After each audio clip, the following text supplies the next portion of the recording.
السلام علیکم ورحمۃ اللہ وبرکاتہ۔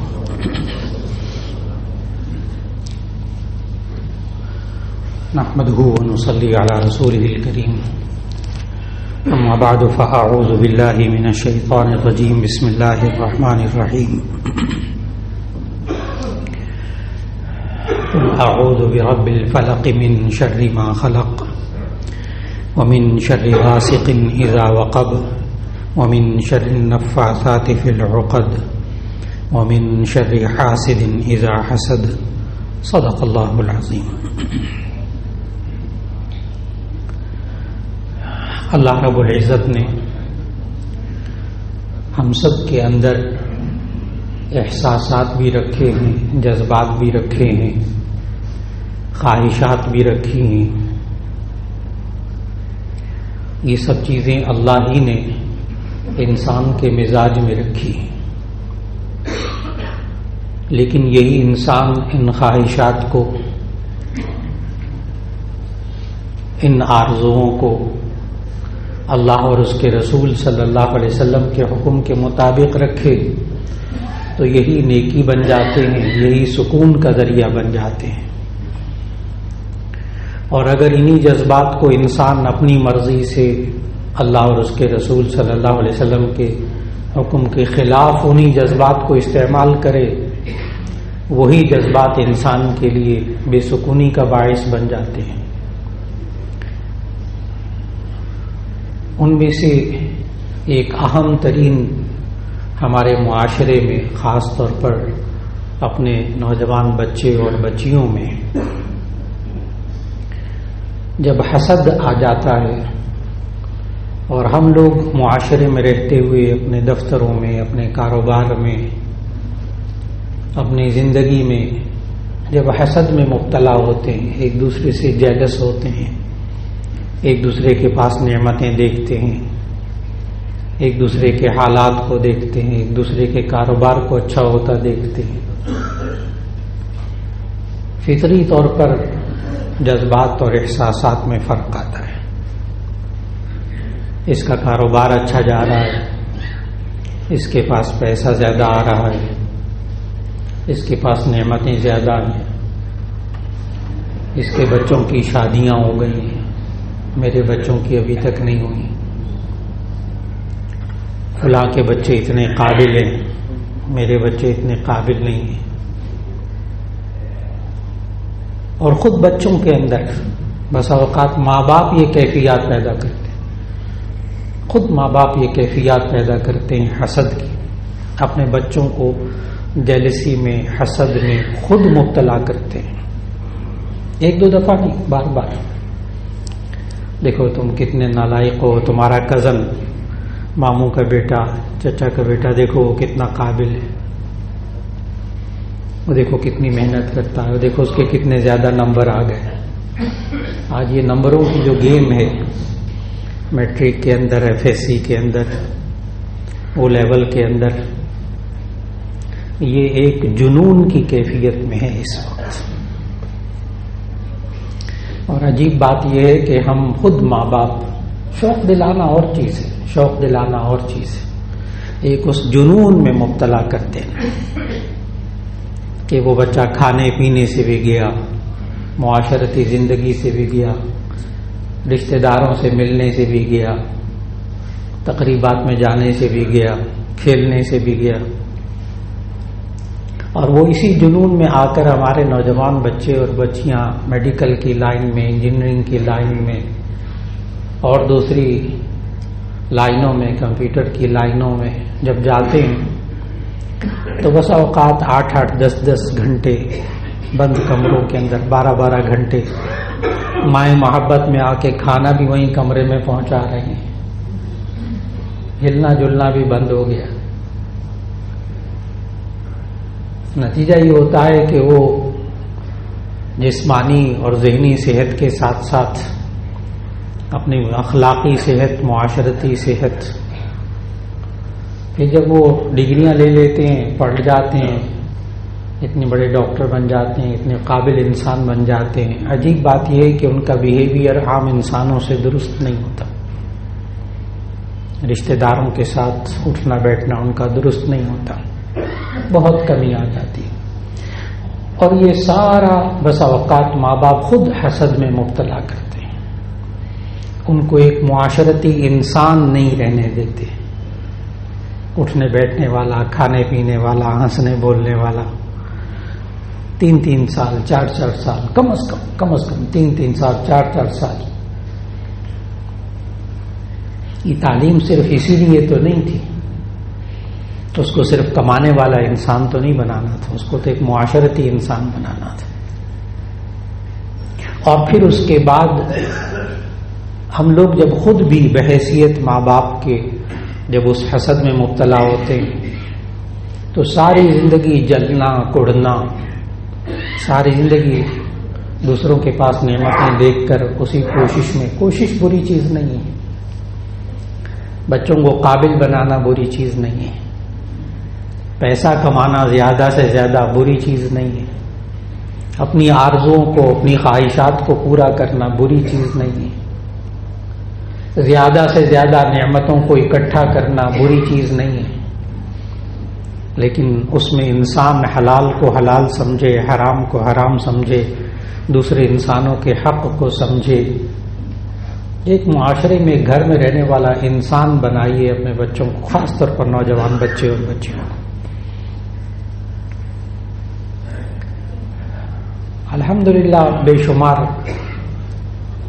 تقریباً 47 سال اب پورے ہو رہے ہیں درس و تدریس میں، ٹیچنگ کی لائن میں. یونیورسٹیز میں پڑھایا، کالجز میں پڑھایا، 4 ہزار لڑکے کو پڑھایا ایک سال میں. ابھی بھی بخاری شریف صبح ہوتی سبق، شام کو ترمذی کا سبق ہوتا ہے. ایک بخاری شریف کے سبق پہ میرے سامنے 690 لڑکا بیٹھا ہوتا ہے، قابل ترین لڑکے جو فرسٹ ڈویژن لے کر آئے اور یہ فائنل ایئر میں ہے جو بخاری شریف پڑھ رہے ہیں. اس لیے جب میں نوجوانوں کے بارے میں بات کروں تو اس کو بڑے غور سے سنیے گا، بڑے غور سے سنیے گا. 47 سال نوجوانوں کو، بچوں کو، بچیوں کو پڑھنے کے لیے کافی ہوتے ہیں، کافی ہوتے ہیں. اس لیے بڑی توجہ کے ساتھ سینکڑوں مرتبہ بڑی بڑی یونیورسٹیز کے، بورڈ کے، FSC کے، BSc کے، MSc کے رزلٹ، MBBS کے رزلٹ، میڈیکل کالجز میں 18 سال ایک میڈیکل کالج میں پڑھاتا رہا، 8 سال ایک میڈیکل کالج میں پڑھاتا رہا، اتنے کانوکیشن میں شریک ہوا ہوں. لیکن ایک بات بتا دوں کہ مجھے کوئی پوزیشن لینے والا لڑکا اور یا لڑکی، نوجوان لڑکا لڑکی یہ نہیں کہہ سکے کہ جی ہماری پوزیشن اس لیے آئی تھی، ہم 6 مہینے سے کمرے میں بند تھے، بس ہم پڑھ رہے تھے، ہمیں دنیا کی کوئی خبر نہیں تھی، ہماری پوزیشن آئی ہے. ایک مجھے بچہ نہیں ملا 47 سال میں. ماں باپ کو کچھ سوچنا ہوگا. یہ پوزیشن لینے والے بچے نہیں ہوتے جو 6 مہینے بند رہتے ہیں کمرے کے اندر. ملاقات کیجیے قابل بچوں سے، پوزیشن ہولڈر بچوں سے ملاقات کیجیے، آپ خود ملاقات کیجیے، ان کی زندگی کو پڑھیے. وہ کہتے ہیں ہم کھیلنے کے وقت میں کھیلتے ہیں، میرا تو اگلے دن پیپر ہوتا پھر بھی میں اپنے وقت مقررہ پہ کھیلتا ہوں، بیڈمنٹن کھیلتا ہوں، ٹینس کھیلتا ہوں، فلاں کھیلتا ہوں. میں تو کھیل کا بھی ناغہ نہیں کرتا، کھانے کے وقت میں کھانا کھاتا ہوں، بس یہ کہ روزانہ پڑھتا ہوں. یہ مجھے جملہ سننے کو ملا قابل بچوں کا، پوزیشن ہولڈر ساری زندگی. مجھے ہم کھانے کے وقت میں کھانا کھاتے ہیں، پڑھنے کے وقت میں پڑھائی کرتے ہیں، ناغہ نہیں کرتے. یہ نہیں کہ امتحان کے قریب آ کر پڑھ رہے ہیں. مسلسل ایک ٹائم ٹیبل کے تحت زندگی گزارنا، ماں باپ کے ساتھ بھی وقت گزارنا، ماں باپ کے ساتھ کھانا کھانا. کوئی بچہ اس کے کمرے میں آپ کھانا ٹرے میں لگا کر ماں پہنچائے تو وہ قابل بن جائے گا. بھول جائیے اس چیز کو.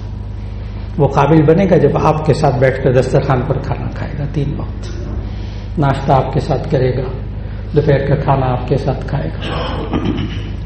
یہ سب وہ حالات عرض کر رہا ہوں جو ہم نے اپنے بچوں کے اندر ایک حسد کے جذبات. دیکھیے ایک ہے مسابقت کے جذبات، ایک دوسرے سے آگے بڑھنا، ایک دوسرے سے آگے بڑھنا بہت اچھی بات ہے، بہت اچھی بات ہے. لیکن اچھے کاموں کے اندر، نیکی کے اندر.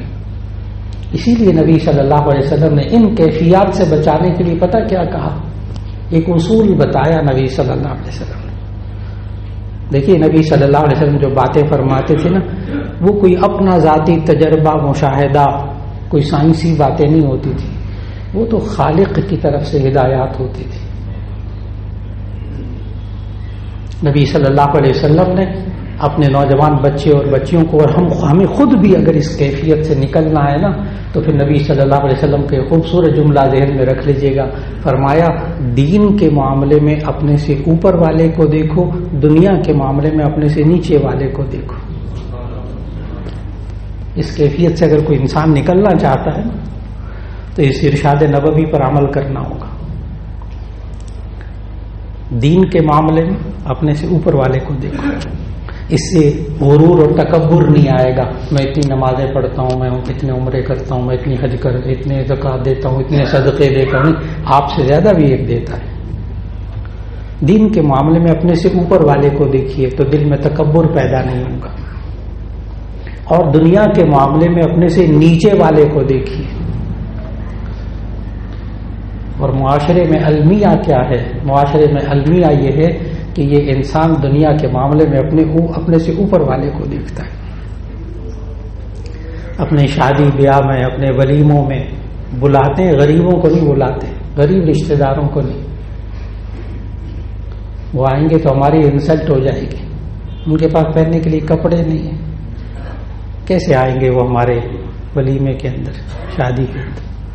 اپنے سے اوپر والوں کو بلائیں گے، اسٹیٹس والوں کو بلائیں گے، جن سے تعلقات ہیں ان کو بلائیں گے۔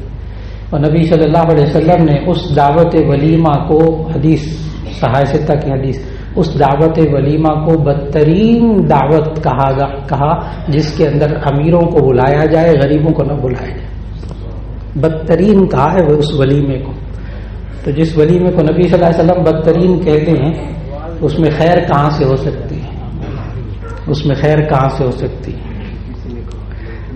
آج وقت کی بہت بڑی ضرورت کہ انسان ان کیفیات میں سے اپنے آپ کو نکالے، اور اللہ تعالیٰ نے قرآن مجید کی آخری سورت سے پہلی سورت جو شروع میں تلاوت کی، اس میں اللہ تعالیٰ نے یہی سکھایا،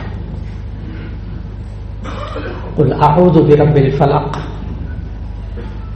من شر ما خلق ومن شر غاسق اذا وقب ومن شر النفاثات في العقد ومن شر حاسد اذا حسد۔ قل اعوذ برب الفلق، اے نبی صلی اللہ علیہ وسلم آپ کہہ دیجیے کہ میں پناہ چاہتا ہوں، پناہ میں آتا ہوں، پناہ مانگتا ہوں برب الفلق، اس رب کی کہ جو صبح کا بھی رب ہے، من شر ما خلق، ہر اس چیز کے شر سے جو اس نے پیدا کی ہے۔ شر کی ساری چیزیں اللہ ہی نے پیدا کی، شر خالق خیر خالق شر اللہ ہے، مانگنا بھی اسی سے، من شر ما خلق ومن شر غاسق اذا وقب، اندھیری رات کے شر سے جب وہ چھا جائے، ومن شر النفاثات فی العقد، اور گرہوں میں پھونکنے والیوں کے شر سے، ومن شر حاسد اذا حسد، اور حسد کرنے والے کے شر سے جب وہ حسد کرے۔ معلوم ہوا کہ حسد کرنے والا خود تو جلتا ہے، اڑتا ہے، پریشان رہتا ہے، لیکن یہاں حسد کرنے والے کے شر سے پناہ مانگی گئی ہے۔ معلوم ہوا یہ حسد کرنے والا جو جہلس ہوتا رہتا ہے، اس سے ساتھ اٹھنے بیٹھنے والے وہ بھی متاثر ہوتے ہیں، وہ بھی متاثر ہوتے ہیں اس کے ان جذبات سے، ان احساسات سے۔ ہمارے اداروں کے اندر کاروبار کے اندر حسد نے انسان کو پریشان کر رکھا، اور یہ دوسروں کو بھی پریشان کرتا ہے۔ اگر ومن شر النفاثات کو سمجھنا ہو نا،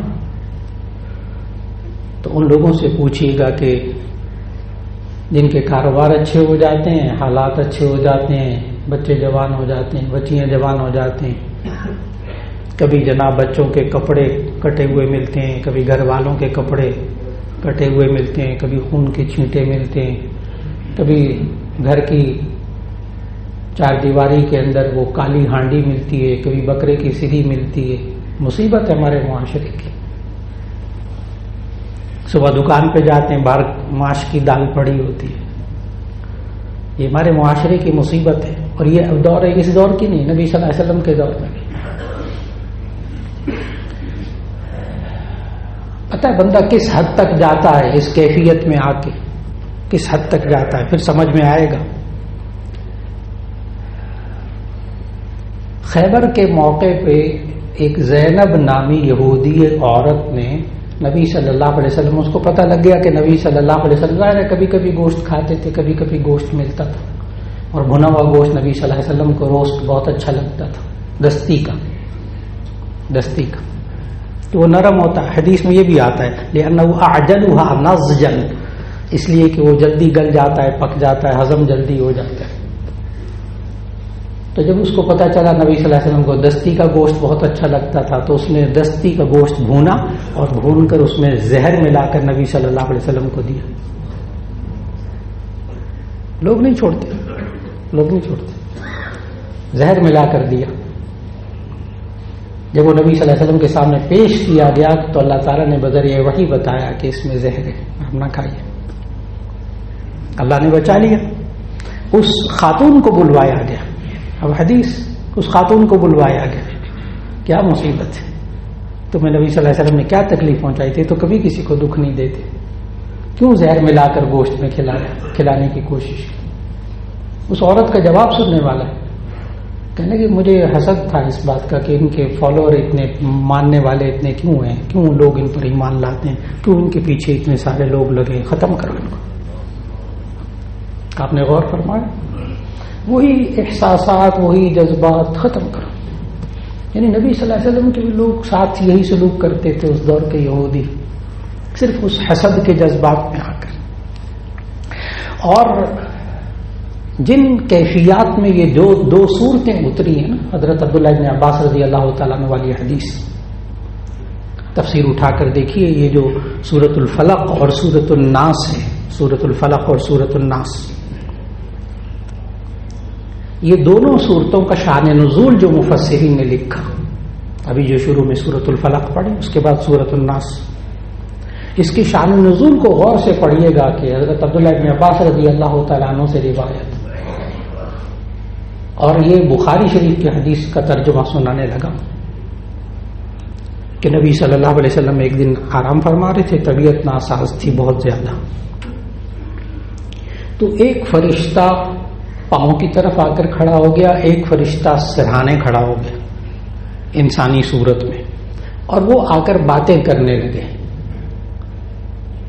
اور آپس میں یہ باتیں کرنے لگے کہ یہ جو صاحب ہیں لیٹے ہوئے، ان پر ایک شخص نے جادو کیا ہے، لبید ابن عاصم ہے، نام تک لیا ہے، لبید ابن عاصم نامی شخص، اس نے ان پر جادو کیا ہے.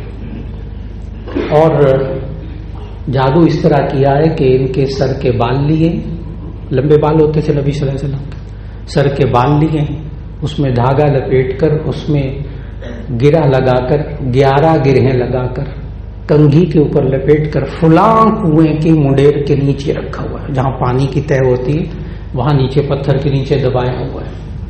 اور یہ لبید ابن عاصم کی بیٹیوں نے کیا تھا. بہت زبردست قسم کا جادو تھا. اب غور سے احادیث، اور یہ وہ بخاری شریف کی حدیث کہ اس میں ایک سرانے کھڑا ہو گیا، ایک پائنتی کھڑا ہو گیا، اور وہ آپس میں باتیں کر رہے ہیں، گویا کہ نبی صلی اللہ علیہ وسلم کو آگاہ کیا جا رہا ہے. نبی صلی اللہ علیہ وسلم نے وہ نکلوائے، وہ کنگھی بھی نکلوائی اسی کنویں سے. اور پھر اللہ تعالیٰ نے یہ 2 صورتیں نازل کی، قل اعوذ برب الفلق، قل اعوذ برب الناس. ایک میں 5 آیتیں ہیں، ایک میں 6 آیتیں ہیں، 5 اور 6 11 آیتیں. اب حدیث میں ہے کہ نبی صلی اللہ علیہ وسلم یہ صورتیں پڑھتے جاتے تھے، وہ گرہ کھلتی جاتی تھی، وہ 11 گرہیں وہ کھلتی جاتی تھی. نبی صلی اللہ علیہ وسلم پہ سے جادو کا اثر ختم اللہ نے کر دی. اللہ چاہتا تو نبی صلی اللہ علیہ وسلم پر اثر ہی کچھ نہ ہوتا، لیکن امت کو بھی تو بتانا تھا نا کہ قیامت تک آنے والے انسانوں کے اگر تمہارے اوپر کوئی اس طرح کے حالات آ جائیں تو مت بھاگو سفلی عملیات کی طرف، جادو ٹونے والے کی طرف، اپنا ایمان مت خراب کرو. کبھی نہ جائیں. آج سارے جادو ٹونے والے صحیح ہیں غلط ہے کیا ہے، سب کے سامنے صورتحال یہی والی ہے. سب کی دکانیں اسی سے چمکی ہوئی ہیں اور اس کے بارے میں ذہن میں رکھنا چاہیے. سورۃ البقرہ ہاروت اور ماروت والے واقعے کا پورا رکوع اس کی تلاوت کیجیے اور ترجمہ کیجیے.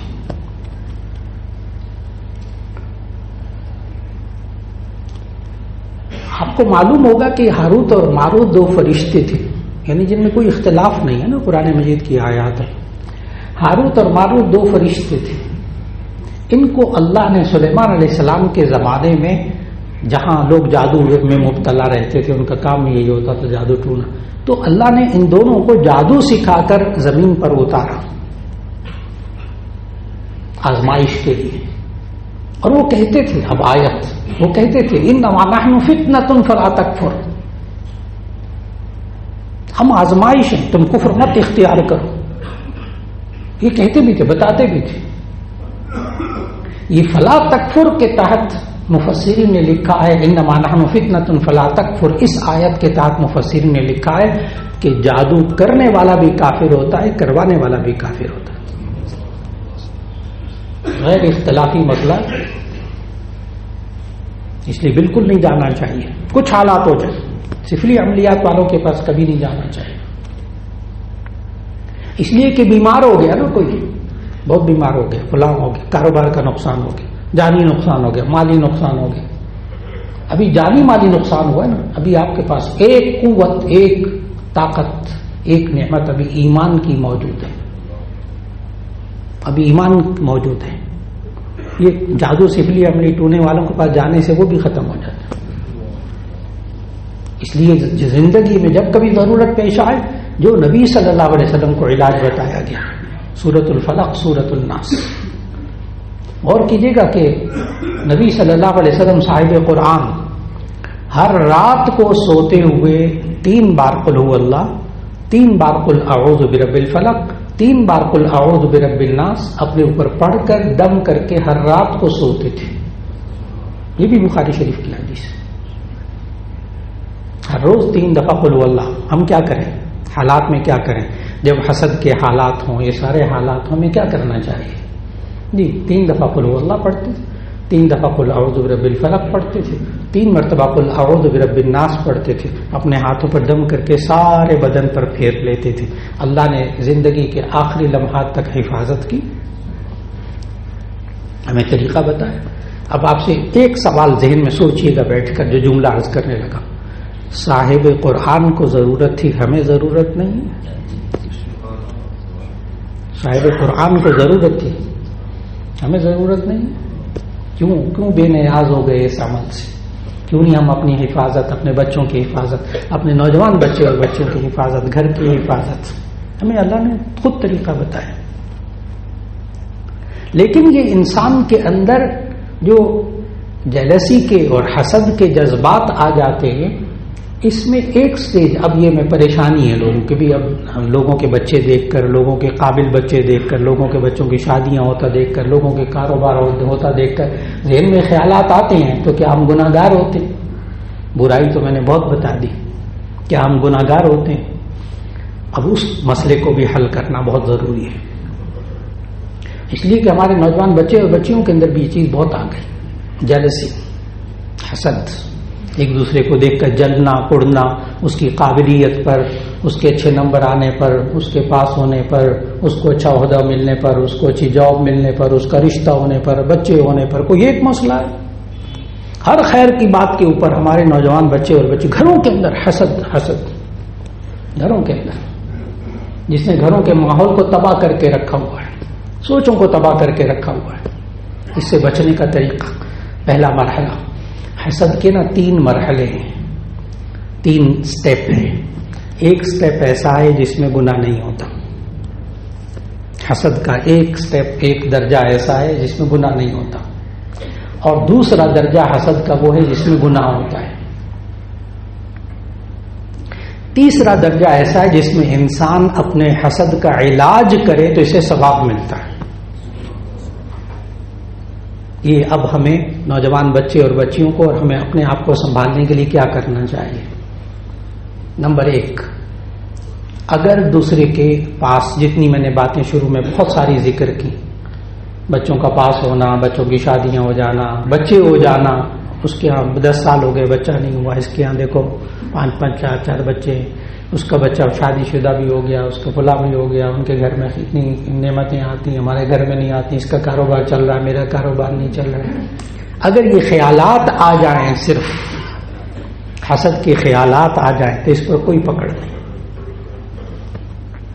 کیونکہ خیالات کے آنے کو انسان نہیں روک سکتا، اور اللہ تعالیٰ نے فرمایا لا یکلف اللہ نفسا الا وسعها، اللہ تعالیٰ بندے کی پکڑ نہیں کرتا مگر اس کی طاقت کے مطابق۔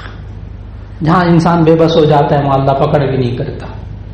اس لیے اگر خود بخود خیالات آ جائیں حسد کے، بچوں کے اندر، اپنے اندر خیالات آ جائیں تو سمجھائیے کہ اس پر گناہ نہیں ہے۔ نمبر 2، اگر حسد کی خیالات آنے کے بعد وہ جلنا کوڑنا، اس کے بعد یہ اپنے قول سے، اپنے فعل سے اگر عمل کوئی ظاہر کرے گا، اب پکڑو گے، اب پکڑو گے۔ کیوں؟ یہ کہنا نہ کہنا اس کے اختیار میں ہے، وہ عمل کرنا نہ کرنا اس کے اختیار میں ہے۔ ہمارے کاروبار کے اندر اور ہمارے اداروں کے اندر، ہمارے رشتہ داروں کے اندر ایک خاص میں لفظ بولنے لگا ہوں، بڑی بیماری ہے، بڑی بیماری ہے، بڑی پریشانی ہے، اور وہ ہے لیگ پولنگ، ٹانگ گھسیٹنا اگلے کی، اگلے کو ذلیل کرنا۔